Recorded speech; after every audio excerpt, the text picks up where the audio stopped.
Karena ternyata jemaah, yang paling mudah bagi setan untuk menyesatkan manusia dan menyeretnya ke neraka itu lewat makanan. Kenapa? Karena makanan ini kebutuhan. Dan kebutuhan kepada makanan lebih daripada kebutuhan yang di bawah perut. Jadi kebutuhan perut itu semuanya butuh. Sedangkan yang di bawah perut nggak seperti kebutuhan perut. Dan kita tahu Nabi Adam alaihi salam itu disesatkan lewat apa? Makanan. Makanan jemaah. Bayangkan ya, di surga itu semua makanan boleh buat Nabi Adam. Boleh, silakan. Ada satu yang dilarang. Wala taqraba hadhihi syajarah. Jangan deketin pohon ini. Tapi ternyata di akhir cerita Nabi Adam pun makan. Maka kalau bicara menyesatkan manusia lewat makanan ini, lewat dua hal.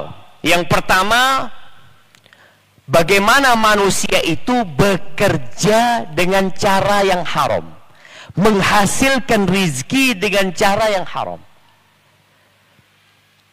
sampai muncul istilah. Nggak tahu istilah ini siapa yang bikin? Yang tahu jawabannya anak kasih hadiah. Masih ada fulus ya mah. Anak kasih 200 ribuan tuh. Apa istilahnya?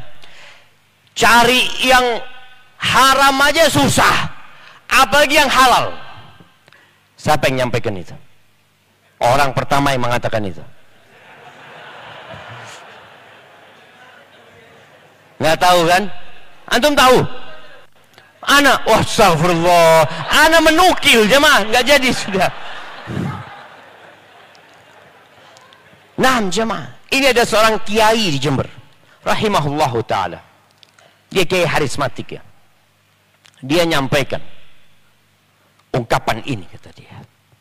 Ada orang yang mengatakan, kata dia, Pak Yai, cari yang haram aja susah, apalagi yang halal.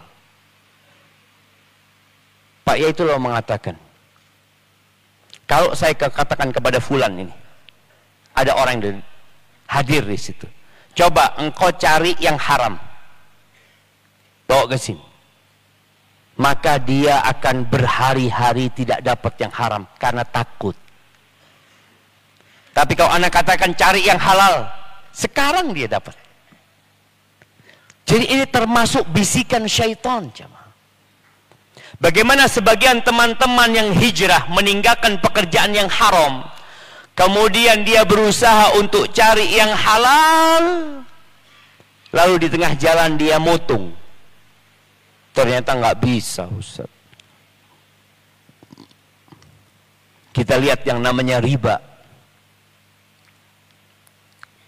Ini pesan buat kita bersama ya. Di kampung-kampung itu, Anda nggak tahu di Solo ini. Kalau di tempat kita, itu di pagi hari mesti ada bank keliling itu jemaah. Apa namanya? Bank titil, bank titil. Pelecit. Ini BCA. Bank cicilan awan. Oh, bank cicilan awan gitu ya. Bayarnya siang. Mereka punya istilah. Allahu Akbar jemaah. Di masyarakat itu dianggap dosa apa biasa? Biasa jemaah. Bayangkan ya, bagaimana setan ini sampai kepada titik masyarakat menganggap biasa. Ketika sudah biasa, apa ada harapan bertobat? Orang itu bertobat karena dosa. Tapi kalau biasa loh, semua orang melakukan itu, Ustaz. Antum aja ikut aliran sesat, Ustaz. Oh Akbar jemaah. Iya.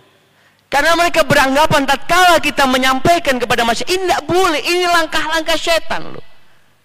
Dilaknat antum dan setan terlaknat. La'ana Rasulullah sallallahu alaihi wasallam akilar riba wa mukilahu wa katibahu wa syahidai. Nabi menyampaikan tentang laknat nih. Buat siapa? Buat yang makan riba. Yang makan riba itu yang punya uang, yang minjamkan, itu makan riba. Wa mukilahu, yang bayar. Seharusnya bayar 1 juta, dia bayar 1.100.000. Antum kasih makan riba sama dia. Antum nggak makan, anda nggak makan Ustaz. Yang zalim ini tukang ribanya. Na'udzubillah. Lu antum ngasih makan dia? Terpaksa Ustaz. Bukan terpaksa, biasa. Yang menjadi saksi, yang menulis semua dilaknat. Ini termasuk khutuwatus syaitan jamaah. Allah mengingatkan jangan diikuti urusan makan. Urusan makan ini jamaah. Dan orang biasanya ingin cepat. Habis waktu anak. Belum lah, masih tinggal 3 menit. Ini ada omongan di belakang jemaah. Insya Allah. Jangan dikorupsi. Anda punya waktu masih 3 menit jemaah. Tambah 4 menit jemaah. Iya. Jadi ingat, bicara usaha dengan makan yang akhirnya mendapatkan penghasilan yang haram, ini merajalela di masyarakat kita. Rasulullah SAW ingat ketika menyebutkan tentang orang musafir yang panjang safarnya, yang kemudian berdoa angkat tangan dalam kondisi wajahnya penuh dengan debu, rambutnya kusut. Dia mengatakan, Ya Rabbi, Ya Rabbi, wa mat'amuhu haram. Makanannya haram, minumannya haram, pakaiannya haram, yakni dari hasil yang haram. Wa ghulya bil haram, tumbuh besar dengan yang haram. Fa anna yustajabu lahu.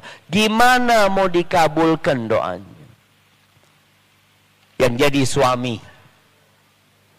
yang punya kewajiban memberikan nafkah, jangan sampai antum bawa yang haram buat keluarga antum. Masya Allah, 5 menit lagi jemaah. Ditambah waktunya jemaah. Jazakallah khair, syukran. Jadi jemaah kalau dilihat, ini orang-orang yang akhirnya berusaha dengan cara yang haram untuk bertahan hidup. Ada yang makan haram, yang kedua tadi dengan makanan-makanan yang memang Allah haramkan. Dan ternyata itu disukai. Nah, mau tanya. Antum. Ya, harga sabu-sabu berapa sekarang? Nggak tahu antum? Yang tahu mana? Nah, berapa? 1,3, 1,4, tergantung nawar berapa dia gitu kan. 1 gram. Antum beli di mana?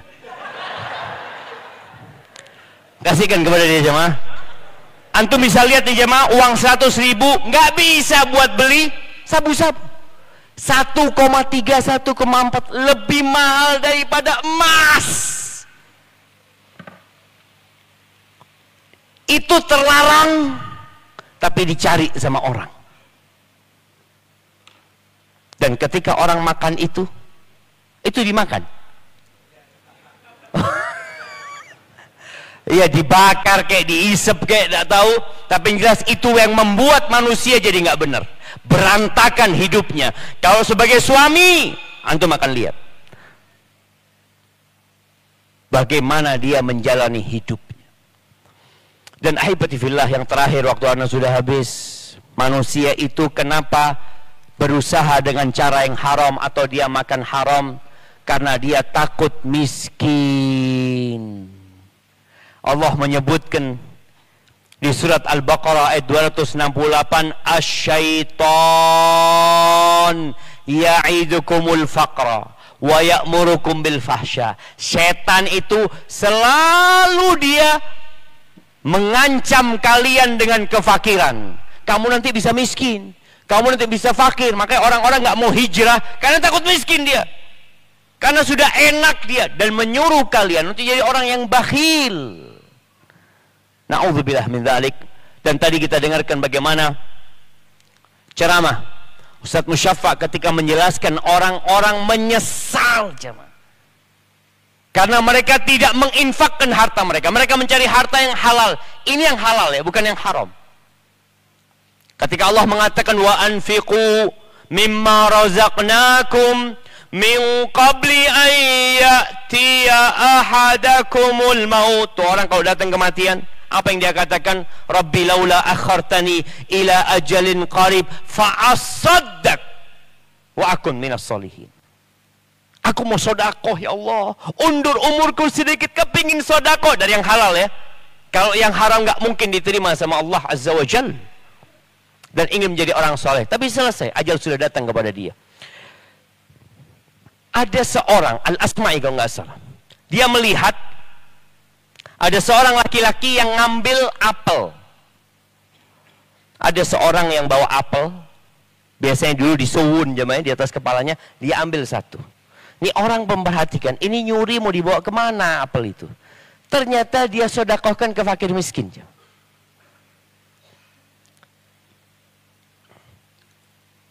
Kata Asma'i mengatakan, aku heran sama engkau. Engkau mencuri, aku pikir engkau lapar, engkau mau makan. Ternyata engkau sodakohkan, kata dia. Iya, aku sedang berniaga sama Allah Azza wa Jalla. Waduh. Ini tambah menakjubkan lagi, kata dia.